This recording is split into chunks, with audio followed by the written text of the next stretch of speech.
है कि इस बार झुग्गियों में भाजपा ने आम आदमी पार्टी के वोट बैंक में सेंध लगा पाई है। इसी से जुड़ी एक रिपोर्ट आपको दिखाते हैं।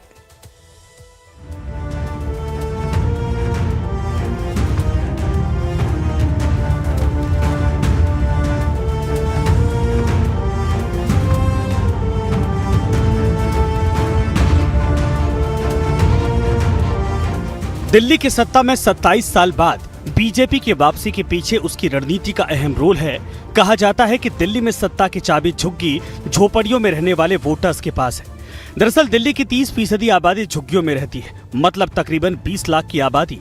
दिल्ली में 1800 झुग्गी झोपड़ियां क्लस्टर हैं, जो जिस पर मेहरबान होती है सरकार उस पार्टी की ही बनती है। 2013-2014 से इन्हीं वोटर्स की वजह से आम आदमी पार्टी की सरकार बनती रही। बीजेपी ने इस ताकत को भांप लिया और 2 साल पहले ही इसको भेदने की सटीक रणनीति बनानी शुरू कर दी। मैं जब आप लोगों के बीच में हमारे जो कार्यकर्ता रात्रि निवास करने आए, उनके पास गया, उनके साथ बैठा कि क्या देखा आपने। 26 सप्ताह तक 2500 से ज्यादा झुग्गियों में गए, कई बार 1 से ज्यादा कार्यकर्ता गया, तो आपने क्या सुना? तो उन्होंने कहा कि राज्य की राजधानी में गंदा और बदबूदार पानी मिलता है। इस वोटर्स में एक तरफ बीजेपी ने फ्री बिजली पानी जारी रखने, महिलाओं को फ्री बस सेवा का दावा चला, तो दूसरी तरफ झुग्गी वासियों को बड़े और साफ सुथरे मकानों और माहौल का सपना दिखाना शुरू कर दिया। पारंपरिक तौर पर ये मतदाता पहले कांग्रेस का और फिर बाद में आपका मतदाता माना जाता था, लेकिन सालों बाद भी इस वोट बैंक के लोगों की समस्याओं का समाधान नहीं हुआ। इसी को देखते हुए बीजेपी ने इस पूरे ग्रुप को टारगेट किया और चुनाव के 6 महीने पहले झुग्गी विस्तारक अभियान शुरू कर दिया। इसके साथ ही बीजेपी नेताओं ने झुग्गियों में डाला डेरा, बीजेपी पर भरोसे के लिए मनाया। आरएसएस ने झुग्गियों में लोगों के बीच विश्वास पैदा किया। अमित शाह ने झुग्गी वासियों के लिए वादे किए, फ्री बिजली पानी और साफ सुथरे मकान का वादा किया। झुग्गी वासियों से हर रोज बातचीत शुरू की। नतीजा ये रहा कि झुग्गी बहुल 10 सीटों पर बीजेपी ने जीत हासिल की।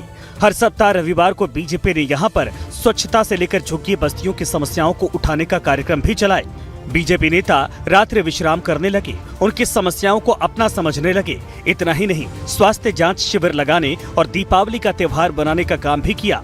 बीजेपी महासचिव विष्णु मित्तल ने इस अभियान में खास रोल अदा किया। भारतीय जनता पार्टी के सभी नेताओं ने, भारतीय जनता पार्टी के सभी कार्यकर्ताओं ने बहुत शानदार झुग्गियों में काम किया, रात्रि प्रवास किया। हर संडे को दिल्ली की झुग्गी के लोगों के बीच में गए। हमारे विस्तारकों ने बहुत अच्छा काम किया। शीर्ष नेतृत्व का बहुत अच्छा गाइडेंस हम सबको मिला, जिसकी वजह से आज हम ये कर पाए। इन सब के अलावा झुग्गियों में आरएसएस और विश्व हिंदू परिषद ने भी जबरदस्त काम किया। 8 महीने में इन दोनों संगठनों ने मिलकर 20,000 से ज्यादा छोटी छोटी बैठकें की। बैठकों के दौरान इन संगठनों ने झुग्गियों में नरकीय जीवन, जल भराव, बिजली पानी के बारे में, भाजपा के प्लान के बारे में विस्तार से समझाने का काम किया। चुनाव नजदीक आया तो अशोक विहार में झुग्गी के लिए बनाए गए फ्लैट की चाबियां स्वयं प्रधानमंत्री नरेंद्र मोदी ने झुग्गी वासियों को सौंपी। 11 जनवरी को खुद झुग्गी झोपड़ी के प्रधानों के साथ केंद्रीय गृह मंत्री अमित शाह ने संवाद किया। 100% हुआ है। 11 साल दिल्ली के झुग्गी के लोगों ने आम आदमी पार्टी को दिए और 11 साल में इतनी खराब हालत में दिल्ली की झुग्गियां पहुंच गई। तो पीने का पानी हर व्यक्ति बोतल खरीद के पी रहा है। झुग्गी में जो टॉयलेट्स हैं उसमें 100 लोग लाइन में लग रहे हैं। नालियां सीवर जाम पड़ी हुई है। मोहल्ला क्लिनिक में जानवर लेट रहे हैं। कुछ भी तो नहीं किया। एक तरफ आम आदमी पार्टी जिन्होंने दिल्ली के झुग्गी के लोगों को ये दिया, दूसरी तरफ मोदी जी जिन्होंने इतने शानदार फ्लैट बना के दिए। इन अभियानों की बदौलत ही जिन विधानसभा क्षेत्रों में झुग्गियां ज्यादा हैं, वहां बीजेपी प्रत्याशियों ने जीत हासिल की। साथ ही जिन सीटों पर जीत नहीं भी मिली, वहां की झुग्गी बस्तियों से पार्टी को अच्छा खासा वोट मिला। झुग्गीवासी इस चुनाव में न केवल बीजेपी के साथ खड़े दिखाई दिए, बल्कि मुखरता के साथ भी